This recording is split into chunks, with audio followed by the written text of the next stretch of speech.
Loneliness మనుషుల్ని తప్పుదారి పట్టేస్తుంది. యవనస్తులు లోన్లీనెస్ను కవర్ చేసుకోవడానికి ఈ రోజున గర్ల్ ఫ్రెండ్ని బాయ్ ఫ్రెండ్ని పెట్టుకుంటారు. నేనేదో పెద్ద హీరోనని. ఏంటంటే సిగ్గు లేకుండా తిరుగుతున్నారు ఇవాళ రోడ్ల మీద అబ్బాయిలు అమ్మాయిలు, పెళ్ళిళ్ళు కాకుండా, ఏ విధమైనటువంటి మనసాక్షి లేకుండా. హైదరాబాద్ కూడా అమెరికాలాగా అయిపోయింది, న్యూయార్క్ సిటీ లాగా అయిపోయింది. ప్రపంచంలోనే లోన్లీ పీపుల్ ఎక్కువగా ఉన్న స్థలం ఏంటంటే city that never sleeps, that is New York. New York పట్టణంలోనే లోన్లీ పీపుల్ ఎక్కువ ఉంటారంట. అన్ని దేశాల నుంచి అక్కడికి వచ్చేస్తారంట వాళ్ళు లోన్లీనెస్ను మర్చిపోవడానికి. నేను ఒకరోజు న్యూయార్క్ మీటింగ్కి వెళ్ళినప్పుడు, ఏ సిటీ దట్ నెవర్ స్లీప్, మాకు మీటింగ్ లేక 10:30-11 అయిపోద్ది కదా. అప్పుడు కూడా ఏం సిటీ అది మర్చిపోయాను, అది ఏం స్ట్రీట్ అది మర్చిపోయాను. ఆ స్ట్రీట్లో రాత్రంతా దుకాణాలు ఉంటాయి, రాత్రంతా గుంపులు గుంపులు అబ్బాయిలు అమ్మాయిలు తిరుగుతూనే ఉంటారు. పిచ్చి పిచ్చి వాళ్ళందరూ తిరుగుతుంటారు. ఫ్రీ హగ్ అని పెట్టుకుంటారు బోర్డు, ఫ్రీ కిస్ అంటారు. అసలే అర్ధనగంగా బట్టలు వేసుకొని పిచ్చి పిచ్చిగా వేషాలు వేసుకొని ఆ రాత్రంతా తిరుగుతుంటే అది చూసి నాకు భలే వేదన వచ్చింది. అప్పుడే మీటింగ్ నుంచి వస్తున్నాం, దగ్గర కెమెరా ఉంది, తీసేరా అంటే మైకిల్ వీడియో తీసాడు. అప్పుడు నా పేరే తెలియని ప్రజలు ఎందరో ఉన్నారు. నేను తెలుగులో మాట్లాడుతుంటే వాళ్ళకి అర్థం కాదు కాబట్టి వాళ్ళంతా ఒక వింత మృగంలా చూశారు. మరి నాయన మీరే మృగాలు,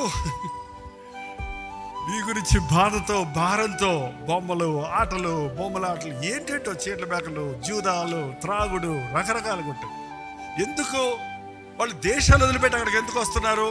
ఆ ఒంటరితనం అంత సరదాగా ఉంటుంది, కలర్గా ఉంటుంది, లైట్లు కడుతుంటాయి. ఆ కాసేపు అక్కడ ఉన్నప్పుడు ఒక విధమైన ఉద్రేకత, ఉత్సాహము, కానీ దాని పర్యవేక్షణం భయంకరంగా ఉంటుంది. నువ్వు యవ్వన కాలంలో ఏమి ఎత్తుతావో నీ వృద్ధాప్యంలో దాన్ని కోస్తావు. మోసపోవద్దు. దేవుడు వెక్కిరించబడడు. శరీరాన్ని బట్టి విత్తేవాడు శరీర కార్యాలనే కోస్తాడు. అనేక మందికి 30 ఏళ్ళ 40 ఏళ్ళకి వాళ్ళ రోగాలు, డిప్రెషన్, హార్ట్ అటాక్స్, రకరకాల వ్యాధులు. నీ ఒంటరితనాన్ని పోగొట్టేది డ్రగ్స్ కాదు, మత్తు పదార్థాలు కాదు, ఫ్రెండ్షిప్ కాదు. Don't give room to youthful lust. యవన కాలపు ఇచ్చలకు చోటివ్వకండి. నీ పక్కన ఎవరో ఉంటే నీకేదో ఉన్నట్టు అనిపిస్తుంది. నా హృదయం నీకు ఇచ్చేసాను అంటాడు. అదే మనిషి యాసిడ్ పోసి చంపేస్తాను అంటాడు. అది ఏంటది?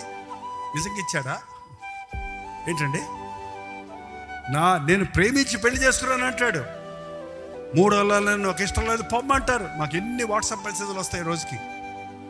ప్రేమించి పెళ్లి చేసుకున్నామండి, మా అమ్మ నాన్నలకి విరోధం అయిపోయాం, మా అత్తమామలకి విరోధం అయిపోయాం, మేము ఇద్దరం అయిపోయాం, ఇప్పుడు మాకు ఎవరూ జవాబుదారు లేరు, నువ్వు నాకు వద్దే వద్దు అంటున్నాడు.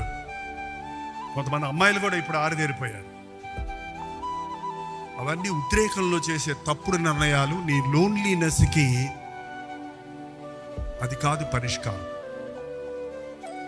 ఒంటరితనముతో ఉన్న వారిని దేవుడు చూస్తున్నాడు. నీ బాధల్లో ఒంటరితనం. కొన్నిసార్లు మనకి సడన్గా మన కోవిడ్లో కొంతమంది పాస్టర్ గారులు ఇద్దరు చచ్చిపోయారు. వాళ్ళ పిల్లలు ఉన్నారు. ఎట్లుంటుంది చెప్పండి వాళ్ళకి? అమ్మ చచ్చిపోయారు.